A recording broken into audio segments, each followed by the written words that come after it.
बिस्मिल्लाहिर्रहमानिर्रहीम। अगर तुम हमारा खून हो तो असलम खान की पोती को शहर से ढूंढ कर लाओ और उसे बर्बाद करो। हम इस हवेली में उसकी चीखें सुनना चाहते हैं। अपने दादा के हुक्म पर वो शहर आया था। उसके आदमी असलम खान की पोती को ढूंढ रहे थे जब उसके ऑफिस में एक 18 साल लड़की यूनी में स्कॉलरशिप की सिफारिश के लिए आई थी। क्योंकि वो यूनी का ट्रस्टी था, वो उस लड़की की मासूमियत देख चौंका। पहली बार उसने किसी की सिफारिश की थी।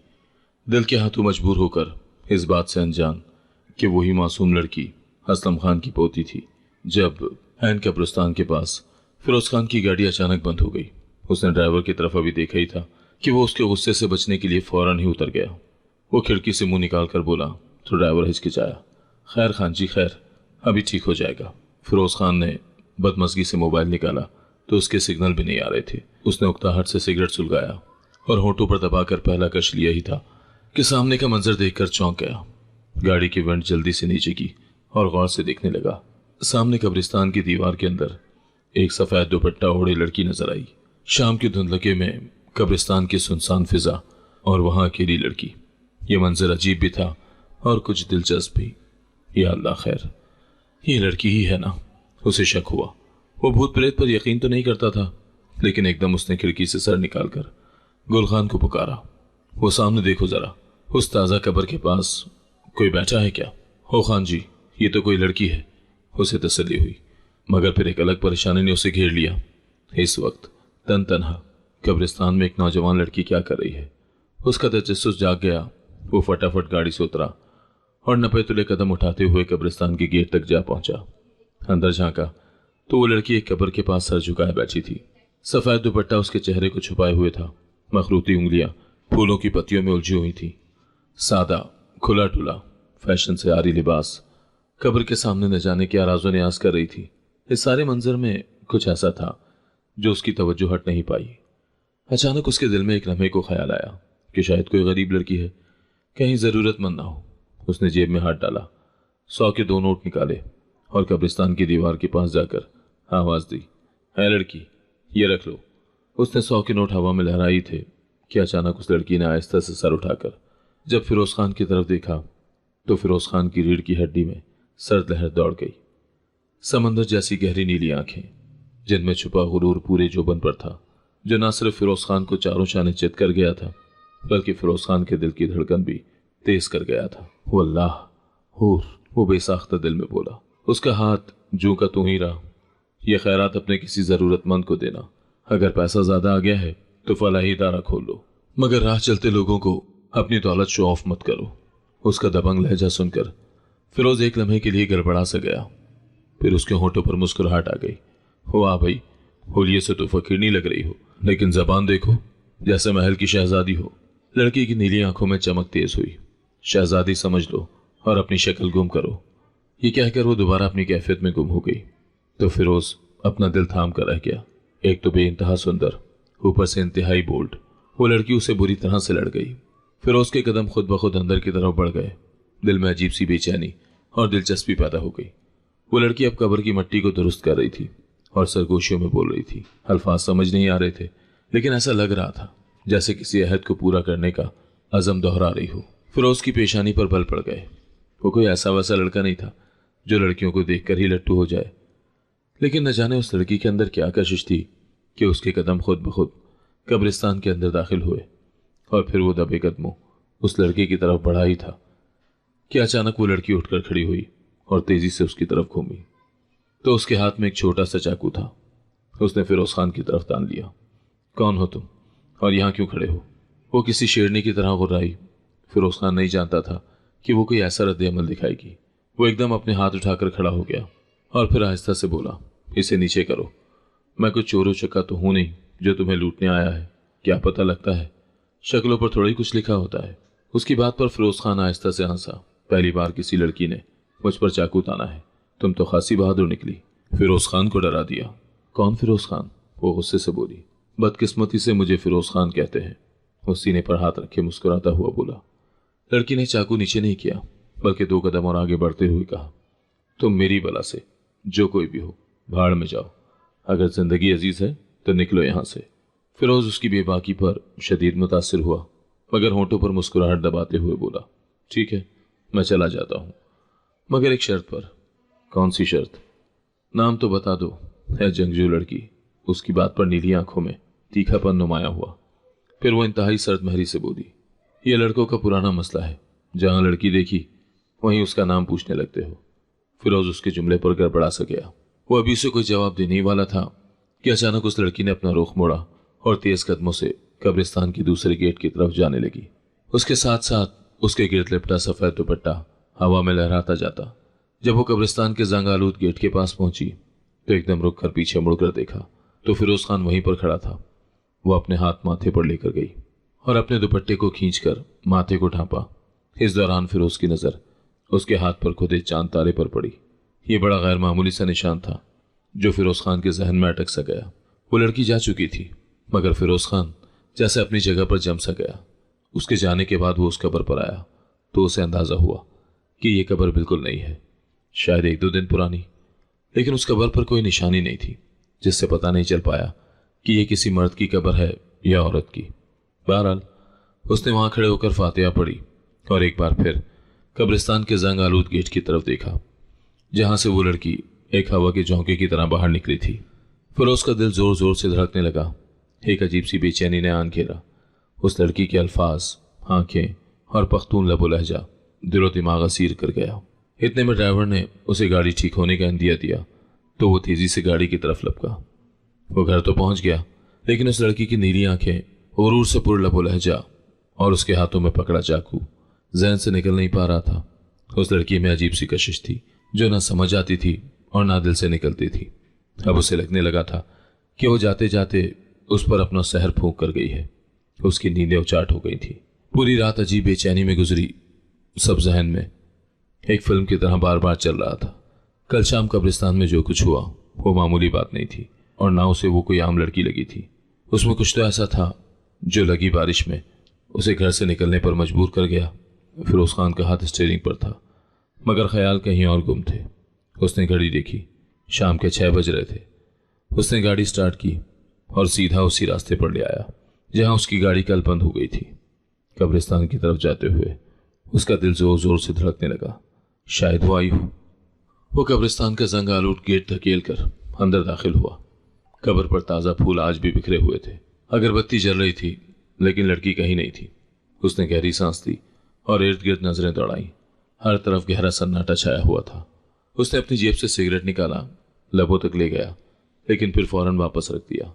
कुछ देर वहां खड़े रहने के बाद वो चुपचाप वापस पलट आया। अगली सुबह फिरोज यूनिवर्सिटी के ऑफिस आया तो उसे बताया गया कि स्कॉलरशिप की फाइल्स आई हुई हैं। तो वो उनकी स्टडी कर ही रहा था कि दरवाजे पर हल्की दस्तक हुई। सर, मैं अंदर आ सकती हूँ? उस आवाज पर वो बुरी तरह से चौंका। उसने फौरन सर उठाकर सामने देखा तो उसके सामने एक सफेद दुपट्टे वाली लड़की खड़ी थी जिसकी आंखें नीली थी और कुदरत की इस मेहरबानी पर वो मुस्कुरा उठा। दिल में एक तमानियत सी दौड़ गई। वो रिलैक्स होकर कुर्सी की पुश्त से टेक लगाकर उसे देखने लगा, लेकिन वो लड़की उसे देखते ही परेशान हो गई। उस लड़की का इस्तराब उसकी आंखों से झलकने लगा। गोया वो भी उसे पहचानी गई थी। और फिर बिना कुछ कहे जो ही पलटने लगी तो फिरोज खान जैसे अपने हवास में आ गया। जिस लड़की ने उसके दिन का सुकून और रातें बेचैन कर डाली थी, वो भला उसे इतनी आसानी से कैसे जाने दे सकता था। एकदम कुर्सी से उठकर खड़ा हुआ और उसे मुखातिब करके बोला, आप तो ऐसे भाग रही हैं जैसे आपकी कोई चोरी पकड़ी गई हो। वो एकदम मुड़ी, मगर आज उसके लबो लहजे में उस दिन वाला उखड़पन नहीं था, बल्कि वो इंतहाई धीमे लहजे में बोली, मुझे सर फिरोज से मिलना था स्कॉलरशिप के सिलसिले में। तो मिले ना, आपको किसने मना किया है? मेरा नाम ही फिरोज खान है, वो धड़कते दिल के साथ बोला। तो वो लड़की पलके झपकाए बगैर कुछ लम्हे तो हैरत से उसकी तरफ देखती रही, फिर खामोशी से अपनी फाइल उसके सामने रख दी। सर, मुझे स्कॉलरशिप चाहिए, ये मेरी फाइल है, आप देख लें। मैं स्कॉलरशिप के मायार पर पूरी उतरती हूँ, लेकिन यूनिवर्सिटी वाले मुझे स्कॉलरशिप नहीं दे रहे। तो मुझे किसी ने बताया था कि कॉलेज के ट्रस्टी से बात करूँ, वो सिफारिश करेंगे तो मेरा मामला हल हो जाएगा। इसीलिए मुझे आपके पास अपनी दरख्वास्त लेकर आना पड़ा।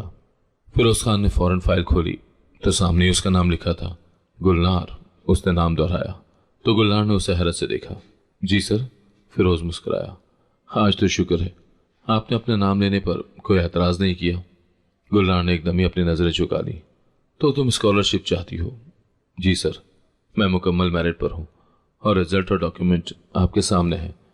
उम्मीद है आप इंसाफ से काम लेंगे। फिरोज ने उसके लहजे की तपिश को महसूस किया। वो उस वक्त मजबूरी के आलम में उसके ऑफिस में बैठी थी, लेकिन उसका अंदाज वैसा ही दबंग था जैसे कब्रिस्तान में उसने पहली बार सुना था। उसने फाइल बंद की और फिर नजरें उस पर जमाई। मैरिट तो नजर आ रहा है, मगर क्या तुम वही लड़की हो जिसने एक कब्र के पास मुझे चाकू दिखाया था? गुलनार की पलकें लरजी, लेकिन जल्दी उसने खुद पर काबू पाया। अगर आप वही शख्स हैं जिसने फकीरनी समझकर खैरात देने की कोशिश की थी, तो बिल्कुल मैं भी वही लड़की हूँ। उसकी बात पर फिरोज खान बेसाख्ता हंसने लगा। अरे वाह, बहुत खूब, तुम तो बड़ी हाजिर जवाब हो, हर बार हैरान कर देती हो। वो अभी मजीद कुछ कहने ही वाला था कि वो अपनी फाइल उसके हवाले करके बिना कुछ कहे खामोशी से ऑफिस से बाहर चली गई और फिरोज खान तकता ही रह गया। मगर उसे लगा कि अब वो उस लड़की के हवाले से मुकम्मल अंधेरे में नहीं है, लिहाजा उसने निहायत मुतमईन भरे अंदाज में उसकी फाइल खोल ली और जैसे ही उसकी नज़र उसके वालिद के नाम पर पड़ी तो दिल को जोरदार धचका लगा। उस लम्हे उसे अपने दादा की आवाज़ कानों में पड़ती हुई महसूस हुई। अगर तुम हमारा खून हो तो असलम खान की पोती को शहर से ढूंढ कर लाओ, उसे बर्बाद करो, हम इस हवेली में उसकी चीखें सुनना चाहते हैं। फिरोज खान अपने दादा के हुक्म पर ही शहर आया था और उसके आदमी असलम खान की पोती को तकरीबन एक हफ्ते से ढूंढ रहे थे, लेकिन उन्हें कोई कामयाबी हासिल न हुई। न जाने किस बिल में ये पूरा खानदान छुप कर बैठ गया जो उसके चचा का कातिल था, और अब उस लड़की के डॉक्यूमेंट पर बाप के खाने में जानशेर खान का नाम देखकर उसे करंट सा लगा। न जाने क्यों वो दिल दिल में इस बात की दुआ करने लगा कि इसका ताल्लुक असलम खान से ना हो जिसकी हमें तलाश है। उसने फाइल बंद कर दी और आंखें बंद करके कुर्सी के पुश्त से टेक लगाकर गहरी सोच में डूब गया। 2 दिन के बाद यूनिवर्सिटी में कल्चरल इवेंट था जिसके लिए हॉल को खूबसूरती से सजाया गया था। तुलबा रिवायती लिबासों में मलबूस हंसते बोलते स्टेज परफॉर्मेंस के लिए खुशी खुशी तैयारियों में मसरूफ थे। फिरोज खान बतौर ट्रस्टी मखसूस नशिस्त पर बैठा था। उसके चेहरे पर मामूल की संजीदगी थी, लेकिन आंखें बार बार उस स्टेज की तरफ जा रही थीं जहां वो नकाबपोश लड़की किसी न किसी जगह नजर आ जानी थी। वो पिछले कुछ दिनों से उस लड़की को मुसलसल यूनिवर्सिटी में देख रहा था, लेकिन वो मुकम्मल नकाब में होती, आंखों के सिवा कुछ नजर न आता।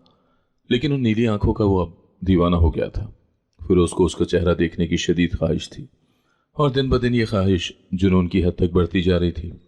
स्टेज की रोशनी बदली, पख्तून म्यूजिक की धुन शुरू हुई और जब पर्दा उठा स्टेज पर वही लड़की नमूदार हुई, सुर्ख और नीले रंग के पख्तून लिबास में, भारी दुपट्टा, माथे पर झूमर और वही नीली रोशन आंखें जिसने पूरे हॉल को मैसमराइज कर डाला। हल्की हल्की पश्तो धुन पर वो अकेली स्टेज पर खड़ी थी जैसे कोई पख्तून शहजादी हो।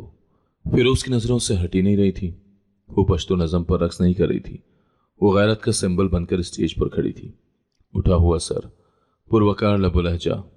फिरोज की सांस बंद होने लगी। वो जितनी बार खुद को समझाता कि उसे किसी भी लड़की के मामलात से कोसों दूर रहना है, खासकर उस नीली आंखों वाली के तो करीब भी नहीं भटकना, लेकिन इतनी ही बार उसका दिल इस बात को रिजेक्ट कर देता और वो उस लड़की को सोचने लगता, अगर खुदा ना खास्ता ये वही लड़की हुई कि जिससे इंतकाम लेना है तो शायद वो कुछ भी ना कर सके। ये ख्याल जब भी आता उसके चेहरे पर नजर पड़ते ही उसका इंतकाम सर्द पड़ जाता और दिल हाथ से निकलने लगता। वो बार बार अपनी कनपटी पर उंगली रखकर दबाता जो इस बात का गमाजा कर रही थी कि वो शदीद कश्मकश में मुब्तला है। जब परफॉर्मेंस खत्म हुई, हॉल तालियों से गूंज उठा। गुलनार बड़े पुरवकार अंदाज में स्टेज से उतरी, मगर फिरोज बेअख्तियार अपनी नशिस्त से उठा और बैक स्टेज की तरफ बढ़ा। उससे बात करने के लिए उसका दिल मचल उठा था। फिरोज खान ने जो ही बैक स्टेज पर कदम रखा, उसकी छठी हिस्स जाग गई। उसे यहाँ कुछ गैर मामूली होने का एहसास हुआ। अचानक अजीब अंदाज में खड़े कुछ लड़कों ने परफॉर्मेंस में हिस्सा लेने वाली लड़कियों को ऊंची ऊंची आवाज में लताड़ना शुरू कर दिया। फिरोज खान उन्हें रोकने के लिए आगे बढ़ा ही था, तभी एक खौफनाक शोर बुलंद हुआ और बाहर से कुछ डंडा बरदार लड़के चीखते चिल्लाते हुए अंदर दाखिल हुए। उनके चेहरों पर गुस्सा, आंखों में नफरत, जबान पर गालियां थी और वो नारे लगाते हुए हल्ला बोल रहे थे, ऐसे बेगैरत कल्चर को खत्म कर दो, नकाब के पीछे छुपने वालों को बेनकाब करो, वो जिन्होंने हिस्सा लिया है वो सब बाहर आए अभी के अभी। उनके हुक्मी अंदाज पर फिजा में खौफ फैल गया।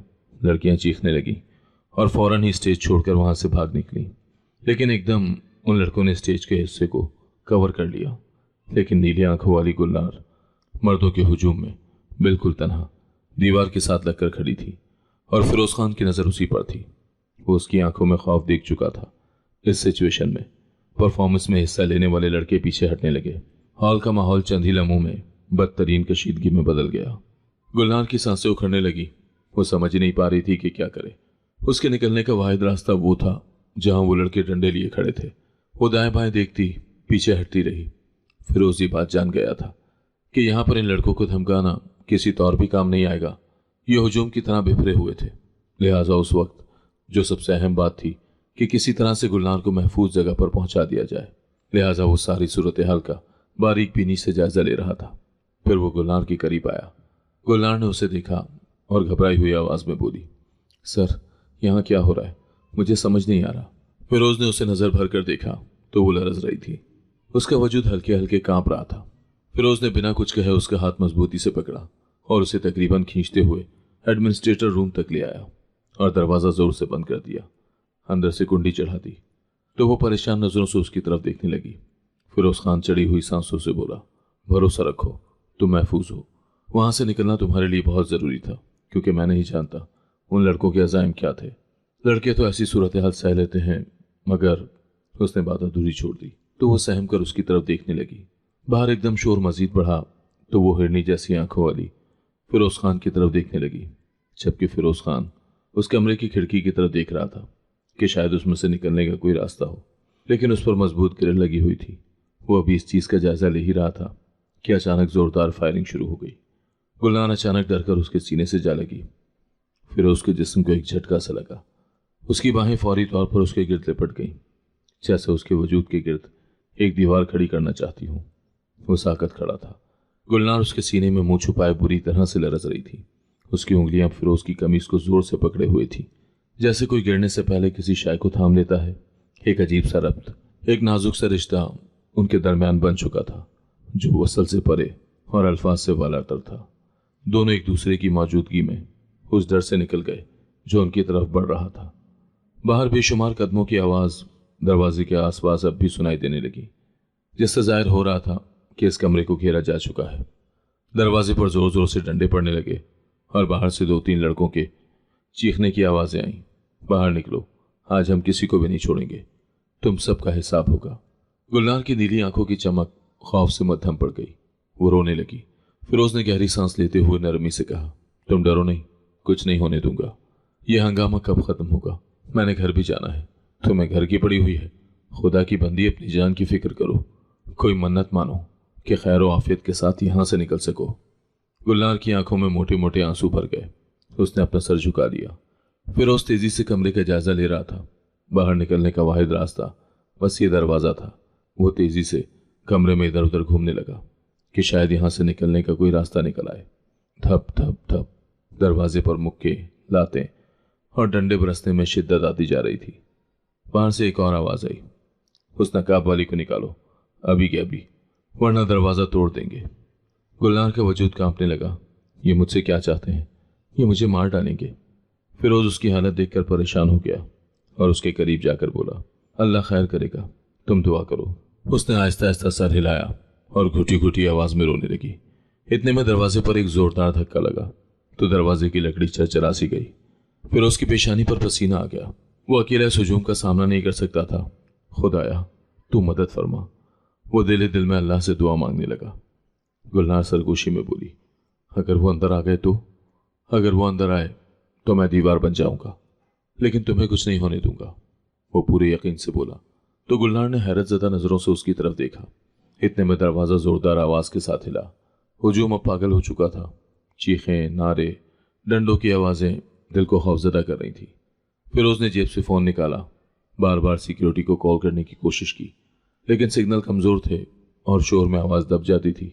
गुलनार ने एक बार फिर सवाल किया, ये सब मेरे साथ क्यों हो रहा है? मैंने क्या गलत किया है? फिरोज ने गहरी सांस ली। तुमने कुछ गलत नहीं किया, बस तुम इनके जहला के मयार पर पूरी नहीं उतरती।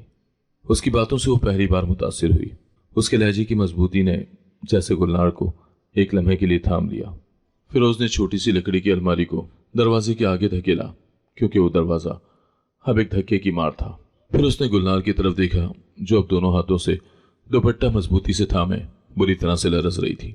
وہ لڑکی جس کے مضبوط لب و لہجے، باروب آنکھوں نے اپنے سامنے اسے کچھ نہ سمجھا تھا، آج اس کے پیچھے کھڑی تھی، مکمل بھروسے کے ساتھ۔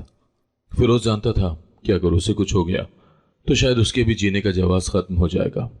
وہ دروازے کے سامنے پرعزم آنکھوں کے ساتھ دل میں قربانی کا جذبہ لیے ایک نقاب پوش لڑکی کی حفاظت کے لیے کھڑا ہو گیا، جس کا چہرہ ابھی تک اس نے نہیں دیکھا تھا، لیکن جس کی آنکھوں نے اس کا دل چرا لیا تھا۔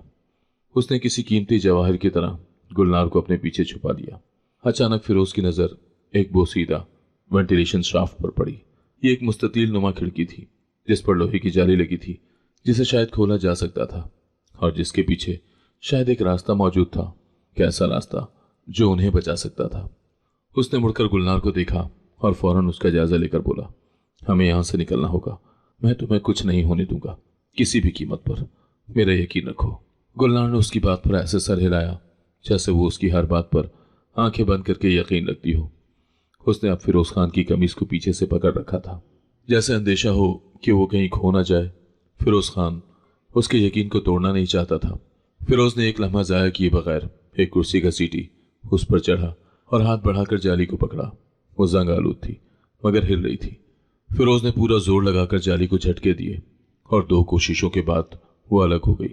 پیچھے ایک تنگ مگر رینگنے کے قابل سرنگ نما شافٹ تھا جو شاید عمارت کے پچھلے کوریڈور کی طرف کھلتا تھا۔ وہ نیچے اترا، گلنار کے پاس آیا جو اب اس کی طرف امید بھری نظروں سے دیکھ ہی رہی تھی، جیسے وہی اس کی زندگی کی آخری روشنی ہو۔ چلو ہمیں یہاں سے نکلنا ہوگا۔ کہاں سے؟ ادھر اوپر وینٹیلیشن شافٹ سے، تنگ ہے مگر ہم نکل سکتے ہیں۔ میں نہیں کر سکتی، میں گر جاؤں گی۔ نہیں، تم نہیں گرنے والی، میں ساتھ ہوں۔ فیروز نے اس کا ہاتھ تھاما اور نرمی سے اسے کرسی کی طرف لے گیا۔ گلنار کی ٹانگیں لرز رہی تھی، ہاتھ کانپ رہے تھے مگر اس نے انکار نہیں کیا۔ فیروز نے کرسی پر کھڑے ہو کر پہلے گلنار کو اوپر چڑھنے میں مدد دی۔ جب وہ جالی والے حصے تک پہنچی تو اس کا دوپٹہ ذرا سا سرکا اور اس کی لمبی سیاہ بالوں کی چوٹی دکھائی دینے لگی۔ فیروز خان نے ایک دم سے اپنی نظر چرائی۔ شاباش، اوپر چڑھو، میں پیچھے آ رہا ہوں، مجھے ڈر لگ رہا ہے۔ فیروز نے ایک پل کو اس کے کندھے پر ہاتھ رکھا اور نرمی سے تھپکی دی، بس میری آواز سننا تو محفوظ ہو۔ گلنار نے سر ہلایا اور آہستہ آہستہ وینٹیلیشن شافٹ میں رینگنے لگی۔ جگہ تنگ اور تاریک تھی، صرف ہلکی روشنی کی کرن میں وہ آگے بڑھنے لگی۔ فیروز نے بھی خود کو اندر دھکیلا۔ دونوں اب ایک تنگ و تاریک سرنگ میں تھے۔ آگے بڑھنے کا واحد راستہ گھٹنوں کے بل رینگنا تھا۔ باہر دروازہ لرز رہا تھا، دھچکے پہلے سے زیادہ زور آور ہو چکے تھے، جیسے کسی بھی لمحے وہ دروازہ ٹوٹ سکتا تھا۔ تم ٹھیک ہو؟ فیروز کی سرگوشی وینٹیلیشن شافٹ میں گونجی۔ ہاں، مگر سانس گھٹ رہا ہے، بس چند سیکنڈ اور لگیں گے اور پھر ہم باہر ہوں گے۔ گلنار کی رفتار کچھ سست ہو گئی تھی، اس کے نقاب میں پسینہ بھر آیا تھا، سانس تیز تھی لیکن وہ رک نہیں رہی تھی۔ فیروز اس کے قریب ہی تھا، اسے مسلسل اپنے لفظوں سے حوصلہ دے رہا تھا۔ پھر ایک لمحہ آیا جب آگے روشنی دکھائی دی۔ شافٹ کا دوسرا سرا ایک ویران کوریڈور میں کھل رہا تھا۔ فیروز نے تیزی سے آگے بڑھ کر جالی کو اندر سے دھکیلا جو جھٹکے سے کھل گئی۔ روشنی اندر آئی، تازہ ہوا کے جھونکے نے دونوں کی جان میں جان ڈالی۔ گلنار پہلے باہر نکلی اور فوراً دیوار کے ساتھ لگ گئی اور گہری گہری سانسیں لینے لگی۔ اس کا نقاب اتر چکا تھا۔ جو ہی فیروز خان نے وینٹیلیشن شافٹ سے نکل کر خود کو سیدھا کیا، اس کا جسم جیسے پتھر کا بن گیا۔ وہ نیلی آنکھوں والی گلنار چہرے سے نقاب ہٹائے اس کے سامنے بے نقاب ہو چکی تھی۔ وہ اس قدر حسین تھی کہ فیروز خان اپنی سانسیں روکے بیٹھا تھا۔ جو ہی گلنار کی سانس بحال ہوئی، اس نے پلکیں اٹھا کر فیروز خان کی طرف دیکھا تو وہ اس کی کیفیت جانے بغیر آہستہ سے بولی، آپ کا بہت شکریہ، آپ نے میری بہت مدد کی، اگر آپ نہ ہوتے تو۔ یہ کہہ کر اس کی آواز رند گئی۔ فیروز خان کا خود کو سنبھالنے کے لیے وہ لمحہ کافی تھا۔ میں نہیں جانتا تم کون ہو، لیکن اتنا ضرور جانتا ہوں کہ اگر تمہیں کچھ ہو جاتا تو میں ساری عمر خود کو معاف نہ کر پاتا۔ گلنار نے نظر اٹھا کر فیروز خان کی طرف دیکھا تو پہلی بار اس کا دل زور سے دھڑکا۔ اس کے گالوں پر ایک خفیف سی سرخی امٹ آئی، جیسے کسی شرمائی ہوئی شام کا رنگ ہو۔ دونوں کی نظریں ملی اور تب جیسے وقت تھم گیا۔ وہ لمحہ ایسا تھا جس میں الفاظ بے معنی ہو گئے تھے، صرف دھڑکنوں کا شور باقی تھا۔ فیروز خان خود کو بری طرح اس لڑکی کے سامنے بے بس پا رہا تھا۔ شام گہری ہونے لگی لیکن فائرنگ کا سلسلہ نہ رک سکا۔ جبکہ یونیورسٹی کو پولیس نے اپنے گھیرے میں لے لیا تھا۔ اس سے پہلے کہ وہ دوڑ کر پھر سے رونے لگتی، فیروز خان نے اسے باتوں میں لگا کر پوچھا، اس نے غور سے فیروز خان کی طرف دیکھا۔ ان نیلی آنکھوں کا اب دیکھنا پہلے کی نسبت ذرا مختلف تھا، کیونکہ اب اس کی آنکھوں میں وہ غصہ اور اکھڑ پن نہیں تھا، بلکہ اس کی جگہ نرمی نے لے لی تھی۔ وہ آہستہ سے بولی، میرا تعلق پختون گھرانے سے ہے۔ ہمارے قبیلے میں لڑکیوں کو زیادہ تعلیم کی اجازت نہیں دی جاتی، نہ ہی زیادہ سوال کرنے کا حق ہوتا ہے۔ وہ لمحہ بھر کو رکی، پھر آنکھوں میں چھپا دکھ ابھرنے لگا۔ میرے ابا بہت سخت مزاج ہیں، لیکن میری ماں نے ضد کی کہ کم از کم مجھے میٹرک تک پڑھنے دیا جائے۔ پھر جب ابا نے ایک دن کہا کہ تعلیم کی اجازت دے دوں گا اگر یہ وعدہ کرو کہ جیسے ہی تمہاری ڈگری مکمل ہوگی تمہاری شادی زمان خان سے ہوگی جو ہماری زمین بچا سکتا ہے۔ فیروز نے چونک کر اس کی طرف دیکھا۔ خان زمان؟ وہ اس نام پر چونکا، مگر گلنار اس کے چہرے پر پھیلے ہوئے خوفناک تاثرات دیکھ ہی نہ پائی۔ ہاں، خان زمان، جو 4 شادیاں کر چکا ہے اور میری ابا کی عمر کا ہے۔ چوتھی بیوی مر چکی ہے، بچے بڑے تھے، بس میرے جسم کی طلب اسے پاگل کر رہی ہے۔ اس کا لہجہ کڑوا تھا۔ پھر وہ تجسس سے بولا، پھر کیا؟ میں نے ہاں نہیں کی، مگر انکار بھی نہیں کیا۔ اس پڑھائی کو اپنا ہتھیار بنایا اور دل میں طے کر لیا کہ ڈگری مکمل ہوتے ہی یہاں سے بھاگ جاؤں گی۔ کہاں بھاگ کر جانا ہے؟ وہ ہکلایا۔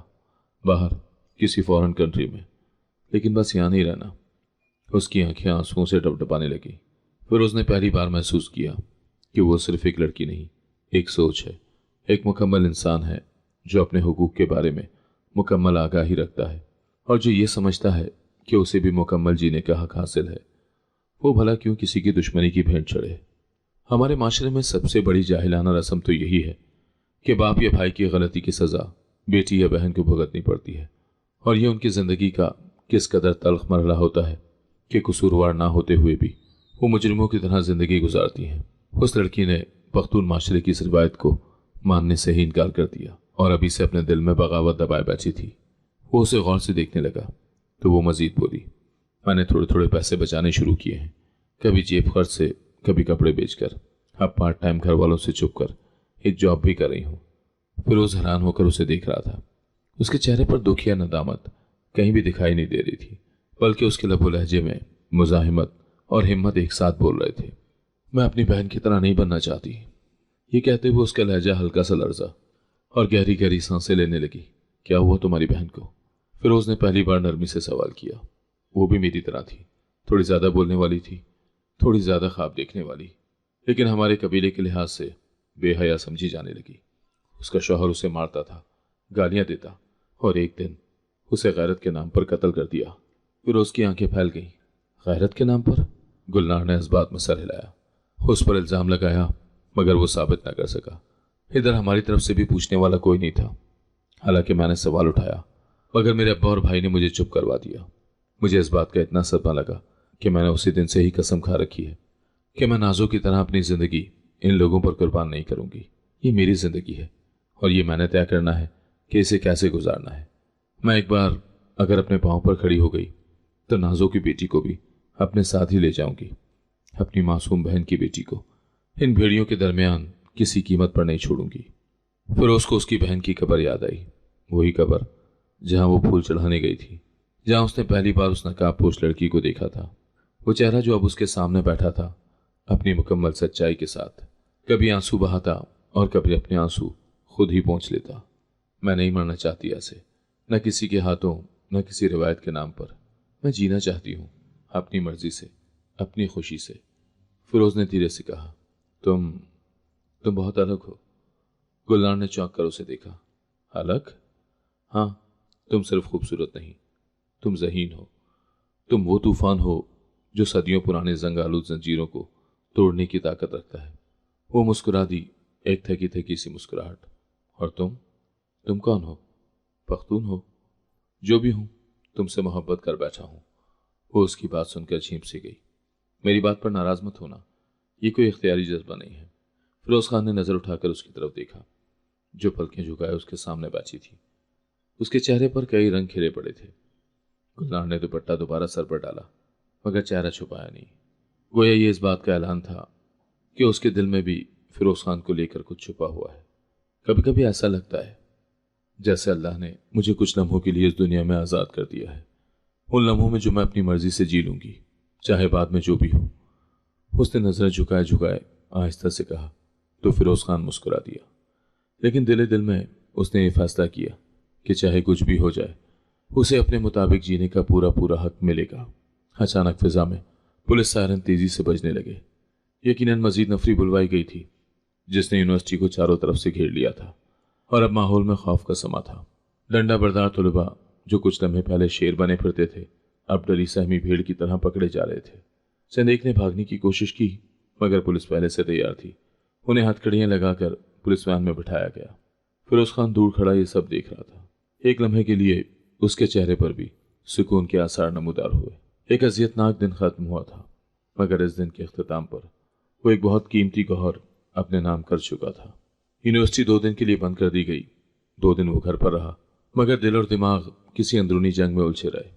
گلنار سے کوئی رابطہ نہ ہوا، مگر اس کی نیلی آنکھیں، اس کے الفاظ، اس کی کہانی، سب کچھ ذہن میں ایک فلم کی مانند گھومتا رہا۔ 2 دن بعد جب یونیورسٹی دوبارہ کھلی تو ماحول کافی بدلا ہوا تھا۔ سیکیورٹی سخت کر دی گئی اور طلباء پر بھی نگرانی بڑھا دی گئی۔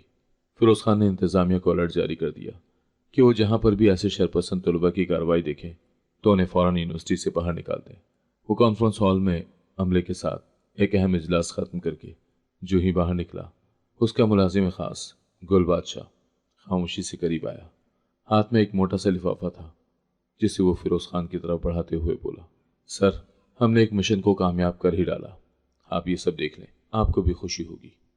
یہ آخری جملہ کہتے کہتے اس کا لہجہ جب پورے سرا سا ہو گیا تو فیروز خان چونکا اور تیزی سے اس نے وہ لفافہ لے کر اپنے استرار کو چھپاتے ہوئے جو ہی لفافے میں ہاتھ ڈالا تو اسے اپنے دل کی دھڑکن تیز ہوتی ہوئی محسوس ہوئی۔ اس نے لفافے سے جب ہاتھ باہر نکالا تو پہلی 2 تصویروں پر نظر پڑتے ہی اس کا دوران خون تیز ہو گیا۔ اس نے فوراً تصاویر دوبارہ لفافے میں بند کی، جیسا ان کا منظر عام پر آنا انتہائی خوفناک ہو جائے گا۔ اس کے ہاتھ کانپ گئے، چہرے کا رنگ زرد پڑ گیا، پھر اس کی آنکھوں کے سامنے جیسے اندھیرا چھا گیا۔ اس کی سانسیں رکنے لگی، دل زور سے دھڑکا۔ وہ بری طرح سے الجھ چکا تھا، لیکن اپنے چہرے پر خاموشی طاری کیے گہری سانس لیتے ہوئے اس نے لفافے کو فوراً اپنی فائل کے اندر چھپا دیا اور کڑی نظر سے گل بادشاہ کی طرف دیکھا جو خاموشی سے کھڑا تھا۔ فیروز خان اسے فوراً ہی کونے میں لے گیا اور بےتابی سے پوچھا، یہ تمہیں کب ملا؟ گل بادشاہ نے کچھ پل خاموش رہنے کے بعد دھیرے سے کہا، سر، مجھے یاد صبح ہی ملا ہے تو میں فوراً ہی آپ کے پاس لے آیا۔ کیا تم نے کسی اور کو بھی یہ معلومات بھجوائی ہیں؟ جی، میں نے احتیاطاً ایک کاپی آغا جی کو بھی بھیج دی تھی اور مختصر معلومات بھی دی ہیں۔ فیروز خان کے پیروں تلے سے زمین ہی نکل گئی۔ وہ پھٹ پڑا اور غصے سے بولا، اوہ ظالمہ، تم نے داجی کو کیوں بتا دیا؟ گل بادشاہ نے آنکھیں جھکا لی مگر آہستہ سے بولا، سر، میں ان کا وفادار ہوں، نمک حرامی کیسے کرتا؟ فیروز کے لب تھر تھر آ گئے۔ وہ کچھ بولنا چاہتا تھا، چیخنا چاہتا تھا، لیکن چپ رہ گیا۔ صرف ایک سرد نظر سے گل بادشاہ کو گھورا، وہ نظر جو شاید شعلوں سے کم نہ تھی۔ گل بادشاہ نے فوراً نظریں چرا لی۔ وہ بہت پہلے سمجھ گیا تھا کہ فیروز خان کا دل بدل چکا ہے۔ فیروز نے گہری سانس لی اور بغیر کچھ کہے ہال سے باہر نکل گیا۔ کوریڈور میں چلتے ہوئے اس کے قدم بھاری ہو چکے تھے۔ ہر طرف خاموشی تھی مگر اس کے دماغ میں ایک ہی شور تھا، داجی کو پتہ چل چکا ہے، اب کچھ بھی ہو سکتا ہے۔ وہ فوراً اپنے آفس میں آیا اور ٹہلنے لگا۔ وہ بار بار اپنی انگلیوں کو بالوں میں پھنساتا، کبھی کرسی پر بیٹھتا، کبھی کھڑا ہو جاتا۔ شاید اضطراری حالت میں وہ ایک فیصلے پر پہنچا کیونکہ وہ جانتا تھا کہ اس کے علاوہ اور کوئی راستہ نہیں ہے۔ پھر اس کی آنکھوں میں آگ تھی مگر چہرہ پتھر کی طرح سپاٹ تھا۔ وہ جو کچھ کرنے جا رہا تھا یہ آسان نہیں تھا کیونکہ صدیوں سے قائم اپنی روایات سے بغاوت اس کی جان بھی لے سکتی تھی۔ یونیورسٹی کے سبز لان پر صبح کی دھوپ سنہری چادر کی طرح بچھی تھی۔ ہر طرف معمول کی چہل پہل تھی، لیکن فیروز خان کے اندر ایک جنگ چل رہی تھی۔ اس کی نظریں بےتابی سے یونیورسٹی کی گیٹ پر جمی ہوئی تھی۔ آخرکار وہ نظر آئی، گلنار کالے عبایا میں ملبوس، انتہائی پراعتماد چال کے ساتھ۔ یونیورسٹی کے اندر جو ہی داخل ہوئی تو فیروز خان نے دائیں بائیں دیکھا اور فوراً ہی گلنار کی طرف بڑھا۔ گلنار نے جب فیروز خان کو آواز باختہ اپنی طرف آتے ہوئے دیکھا تو وہ چھٹک کر رک گئی۔ یا اللہ، خیر، سب خیر ہو، اس نے دھڑکتے دل کے ساتھ سوچا۔ فیروز خان جو ہی اس کے پاس آ کر رکا، اس کی آنکھوں میں آنکھیں ڈال کر انتہائی سنجیدگی سے بغیر کسی تمہید کے بولا، گلنار، مجھ سے شادی کرو گی؟ گلنار حیرت سے ہکا بکا رہ گئی۔ اس کے دل کی دھڑکن تیز ہو گئی وہ اسے جواب دینا چاہتی تھی لیکن وہ ایک لفظ بھی نہ کہہ پائی۔ اس نے چہرے سے نقاب سرکایا تو پسینے کے ہلکے ہلکے قطرے اس کے چہرے پر دیکھ کر فیروز بولا، بولو گلنار، میرے پاس وقت نہیں ہے، تم نے جو فیصلہ کرنا ہے ابھی اور اسی وقت کرو۔ اگر تمہارا جواب ہاں میں ہے تو آج ہی نکاح کریں گے اور رات کو پہلی فلائٹ سے اس ملک سے چلے جائیں گے، ہمیشہ ہمیشہ کے لیے۔ کیا تم مجھ پر اتنا یقین کر سکتی ہو؟ گلنار کا دل زور سے دھڑکا۔ وہ شاید تذبذب کا شکار تھی۔ ابھی وہ چند دن پہلے ہی تو فیروز خان سے ملی تھی، لیکن پھر اس نے جس طرح سے اپنی جان کی بازی لگا کر اس کی حفاظت کی، اس چیز نے گلنار کے دل میں فیروز خان کی قدر بڑھا دی۔ نہ جانے کیوں اسے یقین آنے لگا کہ فیروز خان وہی مسیحا ہے جو قدم قدم پر اس کی مدد کرے گا۔ بالآخر وہ پختہ یقین کے ساتھ بولی، ہاں مجھے آپ پر یقین ہے۔ اس کے بعد سب کچھ تیزی سے ہوا۔ فیروز نے انتہائی رازداری سے وکیل، نکاح خواہ اور چند قابل اعتماد گواہوں کو بلایا۔ گلنار نے اپنے ہاسٹل کی ایک سہیلی کو ساتھ لیا اور سورج غروب ہونے سے پہلے ایک چھوٹے سے صاف ستھرے ہال میں نکاح ہو گیا۔ نکاح کے بعد رات کو ان کی فلائٹ امریکہ کے لیے روانہ ہوئی۔ گلنار کا ہاتھ فیروز کے ہاتھ میں تھا۔ اس کے دل میں خوف بھی تھا اور امید بھی تھی۔ وہ کھڑکی سے باہر دیکھتی رہی اور وہ جہاز جیسے جیسے فضا میں بلند ہوتا گیا اسے لگا جیسے اس کا سارا ماضی نیچے رہ گیا ہو اور اس کی نئی زندگی کی پرواز شروع ہو گئی ہے۔ نیو یارک کی روشن سڑکیں، اونچی عمارتیں، کھلی فضا، گلنار کو سب ایک خواب لگ رہا تھا۔ وہ بار بار اپنی انگلی میں پڑی انگوٹھی کو دیکھتی اور بے اختیار مسکرا دیتی۔ یقین نہیں آتا میں نے شادی کر لی، اور وہ بھی اتنی جلدی، اور اب میں یہاں ہوں جس کا کبھی خواب دیکھا تھا۔